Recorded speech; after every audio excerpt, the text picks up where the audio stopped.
Educando seu bolso.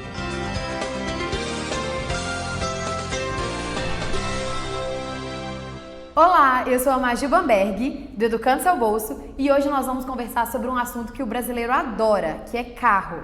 Esse é o episódio 289 do Educando Seu Bolso, e eu tô mais uma vez com a Letícia, do blog, pra gente conversar sobre esse assunto. Oi, Maju, tudo bem? Tudo bem, Letícia? É um prazer conversar de novo com você. Pra mim também. Esse episódio vai ser muito especial, porque a gente vai englobar mais de um assunto de como a gente pode adquirir ou ter um carro. Então, vai abranger muitas pessoas. Eu tenho certeza que você que está ouvindo vai gostar e conhece alguém que vai gostar também. Então, não deixe de nos indicar. É isso mesmo. Então, vou dar uma dica para vocês do que vai ter nesse podcast.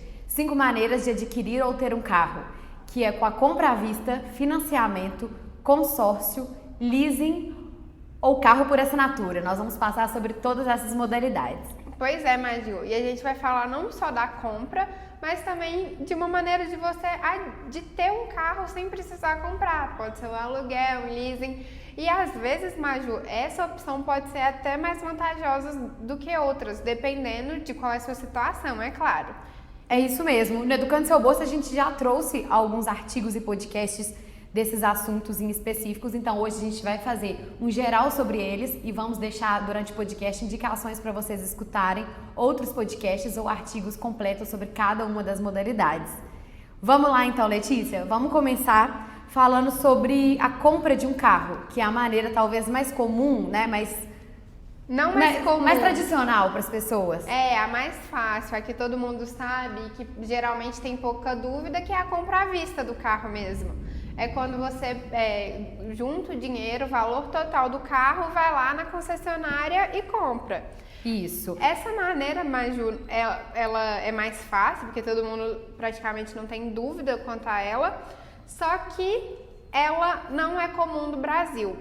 E não é comum porque é difícil para o brasileiro guardar, fazer essa reserva financeira e juntar, porque até um carro popular hoje é muito caro, né? Um carro popular tá para cima de 40 mil reais. Isso, então essa seria talvez a maneira ideal, mas não bate muito com a realidade dos brasileiros. É difícil uma pessoa conseguir juntar o valor total do carro. Exatamente, é muito difícil. O brasileiro ainda tem pouco esse hábito mesmo de fazer reserva financeira. A gente está muito acostumado com cartão de crédito, parcelar compras, tudo nosso, a parcela é mais comum do que a compra à vista. Sim. E o carro, por ser uma coisa mais cara, não é diferente, pelo contrário. Então, a compra à vista é a melhor maneira que você pode comprar um automóvel, essa, sem sombra de dúvidas. E essa melhor maneira, ela entra na questão do desconto, se a pessoa conseguir juntar uma quantia boa para pagar o carro e tiver essa quantia em mãos, ela tem uma facilidade maior para conseguir um desconto nas concessionárias, né? Exatamente. Para conseguir negociar. Exatamente isso, Maju. Porque se você parcelar, você vai ter juros. Na compra você não vai parcelar, então você não vai ter juros e além de não ter juros, você ainda vai conseguir um desconto no carro à vista. Ou seja, você vai estar economizando 2 vezes, porque você deixa de pagar os juros e ainda, quando você estiver lá na concessionária, na loja, você conversa com o vendedor e aí vocês conseguem combinar um desconto que um preço extra que já está embutido no valor do carro.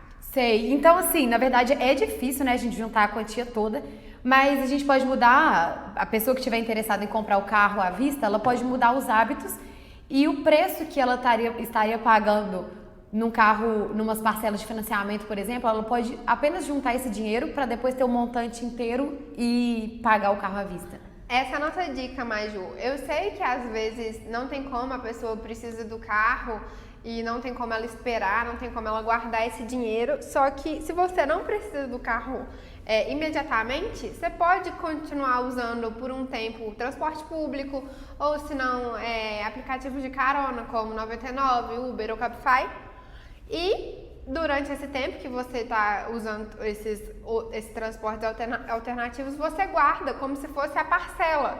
Então, vamos dizer que esse dinheiro que você vai juntar todo mês vai ser a parcela. Então, você chama essa reserva financeira de parcela. Isso. Ah, é legal. Então a pessoa tem que ter uma educação financeira, tem que mudar a educação financeira dela. Né? Você tem que criar esse hábito. Eu sei que para muita gente é difícil e a gente escuta muito quando a gente conversa de finanças com o pessoal, com o público em geral, que é muito difícil, que se você não tiver o dinheiro para onde ele ir, você vai gastar. E muitas vezes isso acontece. Você não tem hábito de tá com dinheiro livre e você separa ele. Não, enquanto você tem dinheiro na carteira, você vai gastando. É, isso mesmo. Vamos aproveitar então esse assunto, que seria esse dinheiro que a pessoa guardaria ao invés de pagar as parcelas, né, para pagar à vista. Sim. Vamos falar sobre a segunda opção de adquirir um carro, que é justamente destinando dinheiro para pagar parcelas, que seria pelo financiamento. O financiamento é uma pegada diferente da compra, porque na verdade, você vai comprar o carro do mesmo jeito, só que você vai dividir o valor do carro. Então, se você não tem o valor total do carro e não consegue esperar, porque igual a gente disse, a melhor forma de comprar um carro para todo mundo realmente é a comprar à vista, que você não vai pagar juros, mas se você precisa e não tem essa reserva financeira, o financiamento faz essa compra parcelada, como se você tivesse parcelado no cartão, só quem vai te emprestar esse dinheiro é o banco. Então assim, se torna possível adquirir um carro, mesmo para quem não tem condição de dar tudo de uma vez só, né? Diferente do pagamento à vista, você vai destinar todas aquelas parcelas para pagar o carro. Sim. Mas a gente falou que essa pessoa que vai fazer o financiamento não tem reserva financeira, mas é importante que ela tenha pelo menos uma porcentagem do carro para dar a famosa entrada, Maju. Então, essa entrada do financiamento, isso daí é negociado com a concessionária onde a pessoa for adquirir o carro? Se você for fazer o financiamento no banco, você vai conversar com o seu gerente e aí vocês vão chegar em um acordo. Não tem uma entrada fixa, cada banco pede alguma coisa, cada concessionária pede alguma coisa. Entendi. E esse valor da entrada, ele interfere nas parcelas, né? Claro. E aí, consequentemente, vai interferir nos juros das parcelas também. É isso mesmo, Maju. O que acontece é o seguinte, geralmente os bancos pedem 20% do valor total do carro. Então, se o carro custa 50 mil, você vai ter que dar pelo menos 10% de entrada. Existem algumas opções sem essa entrada, só que acontece, quando não tem entrada, os juros aumentam muito, Maju. Ou quando a entrada também é muito pequena. Então, quanto maior a entrada, você vai pagar menos juros e você também vai pagar uma parcela menor. Isso mesmo. Então, vale a pena, mesmo que você não tenha o valor total para pagar o carro à vista, você juntar o máximo possível para a entrada ser maior e as parcelas futuras serem menores e com menos juros. Isso mesmo. Então, Maju, imagina você compra um carro de 30 mil reais e aí, né, você dá uma entrada de 10 mil. Se você der uma entrada de 10 mil, vai faltar o saldo devedor que você vai ter, vai ser 20 mil. Então, se você dividir esses 20 mil por 20 meses, somando juros e tudo mais, você vai pagar por volta de R$1.000 por mês. Um pouco mais de 1.000 porque a gente está considerando juros. Isso. Não está considerando juros nessa conta simples. Agora, se você for pagar os 30 mil sem dar nenhuma entrada, você vai ter que dividir os 30 mil por 20 meses. Isso vai dar mais de R$1.500 sem contar os juros novamente. E os juros ainda vai aumentar, né? Sim, então além dos juros aumentarem no financiamento sem entrada, o valor da parcela também aumenta. E é importante lembrar que o valor da parcela não pode ultrapassar 30% da sua renda. Então, às vezes, sem entrada, você pode não conseguir ter a capacidade de pagar essa parcela todo mês mesmo. E aí gerar uma bola de neve, um descontrole financeiro que vai ser muito prejudicial para você. Letícia, e o que Educando Seu Bolso não quer é que ninguém fique descontrolado financeiramente, né? E para isso, inclusive, a gente tem um simulador de financiamento de veículo lá no nosso blog, que você consegue preencher com algumas informações simples sobre você e você consegue encontrar quais são os melhores financiamentos. Então, vale muito a pena entrar lá no blog e usar a nossa ferramenta do simulador. Maju, o simulador é muito simples, você coloca informações como quanto custa o carro que você quer comprar, qual é o valor de entrada que você vai dar, se o veículo é novo, se ele não é, e aí a gente vai te dar a resposta com as melhores financeiras ou bancos para você fazer o seu financiamento. No Educando Seu Bolso hoje, na nossa história inteira, né, mais de 100 mil pessoas já fizeram simulações.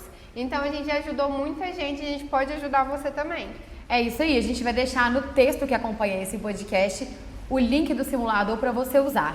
E além disso, Maju, a gente já falou em um podcast anterior, o podcast número 267, sobre financiamento. Então lá a gente fala quantos meses você tem para pagar, os prazos, as diferenças de juros, como entrada pequena, como entrada grande, a informação completa de como funciona o financiamento de veículo. É isso mesmo. Para saber então tudo sobre financiamento de veículo, entra no nosso podcast 267 ou no nosso texto que está no blog também. Vamos falar agora então da terceira maneira de adquirir um carro, que é através do consórcio, né? Vamos, mas o consórcio é muito comum aqui no Brasil. Muita gente faz consórcio, muita gente ouve falar, mas pouca gente sabe o que realmente é o consórcio e o que de fato acontece nele. Então, acho legal a gente falar sobre isso para explicar direitinho, para ninguém ter dúvida mais e poder achar que o consórcio é um investimento. A gente vai conversar sobre isso. Isso mesmo, Letícia. Vamos tirar então todas as dúvidas que a gente já recebeu das pessoas. A gente vai fazer um compilado aqui rapidinho para vocês. Então, Maju, o consórcio é uma modalidade de crédito na qual as pessoas se juntam para adquirir um bem comum. Existe consórcio de carro, existe consórcio de casa, apartamento. Hoje a gente está falando sobre o carro. Então é o seguinte, vamos supor que 10 pessoas querem a mesma coisa. A gente pode fazer uma relação do consórcio com uma vaquinha. Essas pessoas todo mês vão pagar uma quantia, uma parcela que vai ser bem menor do que o valor total e uma delas vai ser sorteada para receber a casa, ou o carro, no caso aqui. Esse consórcio ele é administrado por quem? Então, ele é administrado por bancos ou instituições financeiras. Então, todos esses bancos que você conhece, como Bradesco, Itaú, Caixa, Santander, possuem esse consórcio. Entendi. Então, a pessoa ela busca, né, através dessas financeiras e já existe como se fosse um grupo formado. Sim. Com um objetivo em comum. Exatamente. Você pode até entrar em um grupo que já está formado ou pode ter previsão de grupos para se formarem. Então, assim, todo mês você vai pagar, mas você pode receber o dinheiro, na verdade, a carta de crédito para você comprar o carro só no final. Então, o consórcio não tem como a gente falar que igual financiamento, se seu crédito for liberado no financiamento, você já compra o carro na hora. Então a diferença é que no financiamento o carro você já retira ele na hora, e no consórcio não. Sim, no consórcio pode ser que você seja sorteado no começo ou não, você pode ser sorteado no final. Existem outras formas de adquirir o bem pelo consórcio também, que vai ser o lance. O lance, Maju, no consórcio corresponde como se fosse a entrada no financiamento. Então, assim, vamos supor que uma vaquinha, entre aspas, de novo, a gente está fazendo essa relação. 10 pessoas, 100 pessoas, 1000 pessoas estão querendo o mesmo bem. Então, a pessoa que dá a maior entrada, esse maior lance, que é como se fosse a entrada, vai conseguir tirar ele nesse mês, entendeu? Ah, entendi. E aí até o final do consórcio, todos os participantes vão ter o bem deles. Então, a maneira de conseguir o carro através do consórcio, né, de realmente pegar no carro, antes de terminar de pagar tudo, é dando o lance maior. Ou você pode ter a sorte de ser sorteado. Só que hoje em dia, os consórcios de carro têm grupos muito grandes. Tem consórcio que chega a ter grupo com 700 pessoas, dividido em 70 meses. Então, a chance de você ser sorteado não é muito alta, ser sorteado no começo. Sim. A partir do meio, suas chances já aumentam. Mas no começo, é raro você ser sorteado. Eu e Letícia, a gente já recebeu aqui, né, no Educando Seu Bolso, perguntas das pessoas que leem nossos conteúdos, escutam nossos podcasts. E as pessoas perguntam sobre o fato do consórcio parecer como um investimento? Infelizmente tem gente de má fé, que até, vamos supor, as pessoas que trabalham nesse meio, que querem vender, querem fazer vendas, falam que o consórcio pode ser como investimento, porque você vai estar colocando dinheiro lá todo mês e depois você vai retirar esse dinheiro na forma do carro. Só que um investimento, Maju, ele gera rendimento. O consórcio não gera rendimento. Você vai pagar para a administradora, você perguntou quem fazia os consórcios, são os bancos ou financeira. Então você vai pagar, esse banco não vai trabalhar de graça para ninguém. Então você vai pagar uma taxa de administração que esse banco vai cobrar para você deixar o seu dinheiro lá e também poder ter a chance de ser sorteado. Ou seja, o consórcio ele não gera rendimento, então ele não pode ser considerado um investimento. E além de não gerar rendimento para você, você é cobrado uma taxa por ele. Então você vai estar pagando alguma coisa. Então de investimento não tem nada o consórcio? Não tem nada. As pessoas falam que ele é um investimento porque existem reajustes. Eu vou explicar o reajuste mais ou menos rapidinho para vocês entenderem. É o seguinte, vamos supor que esse consórcio dure 4 anos. Quando você escolheu esse consórcio no ano 1, você escolheu um carro. Geralmente a carta de crédito é o mesmo, 30 mil, vamos imaginar. Só que pensa, Maju, se você não foi sorteada no ano 1, esses 30 mil, ele vai, pela inflação e tudo mais, ele vai ser um valor diferente. 30 mil 4 anos atrás não valem a mesma coisa que 30 mil vale hoje. Claro. Então, existe esse reajuste, mas esse reajuste não é rendimento, esse reajuste é o reajuste normal da inflação e dos bens. Então, em valor real, você não está ganhando nada. Vamos supor que 4 anos atrás era 30 mil, hoje é 32 mil. Esses 2 mil não é rendimento, é só um reajuste. Então, vale a pena ficar de olho nisso, né? Quando você for procurar por algum consórcio, tenha em mente que não é um investimento. É sim uma maneira de adquirir o carro, é muito usada, mas foge do investimento. Sim, e também compare as taxas de administração, porque muda de banco para banco, de financeira para financeira. Isso mesmo. Inclusive, a gente tem um podcast de número 258, quem quiser procurar aí, que fala sobre consórcio de uma maneira geral, né? Porque você tem consórcio de outros produtos, outros bens também. Sim, Maju, nesse podcast a gente fala, inclusive, a gente explica melhor como é o lance, como é o sorteio. Mas, Maju, o que eu acho interessante falar é que o consórcio não funciona como um investimento, mas ele pode funcionar para grande parte das pessoas como uma poupança forçada. Porque, igual a gente disse, o brasileiro não tem hábito de guardar dinheiro todo mês. Então, se você assumiu o compromisso de pagar o boleto do consórcio, você vai estar pagando uma taxa de administração, as pessoas sentem a obrigação de guardar esse dinheiro. Então, se você acha válido fazer o consórcio por esse motivo, pode ser uma boa maneira. Só que é importante lembrar que o consórcio não é investimento. Se você mesmo guardar o seu dinheiro todo mês, ele vai gerar uma renda para você, só que aí, em contrapartida do consórcio você tem o sorteio. Se você guardar o seu próprio dinheiro, você não tem o sorteio. Então, isso a gente não tem como falar que uma coisa é totalmente boa ou que uma coisa é totalmente ruim, porque todas as coisas vão ter os dois lados. Claro, né? Sempre vantagens e desvantagens, mas de uma maneira geral, a primeira opção que a gente deu lá em cima, comprar à vista, é sempre a melhor. Né, claro, passou para o financiamento, agora estamos no consórcio.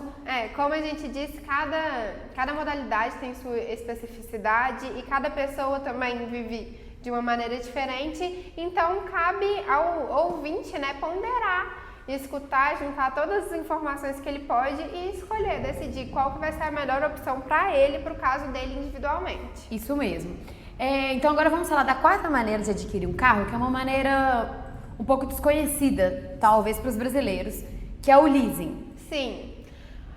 O leasing é um pouco desconhecido porque ele é pouco usado aqui no Brasil, Maju. Então, realmente, a gente tem pouca informação sobre essa modalidade de adquirir um carro e a gente vai contar um pouquinho para os ouvintes sobre ela. Isso, vamos lá. O leasing, ele funciona tipo um aluguel, né, de carro. Você paga todo mês uma quantia e utiliza o carro. Mas como que é feito isso? Explica pra gente rapidinho, assim, de uma maneira geral. Bom, mas o leasing, ele é mais comum para pessoa jurídica, ou seja, para empresas. E ele funciona mesmo como um aluguel. Nesse caso, o veículo fica no nome do banco e aí a pessoa que está alugando vai usar ele e vai arcar com as suas despesas, com multas, IPVA, seguro e DPVAT.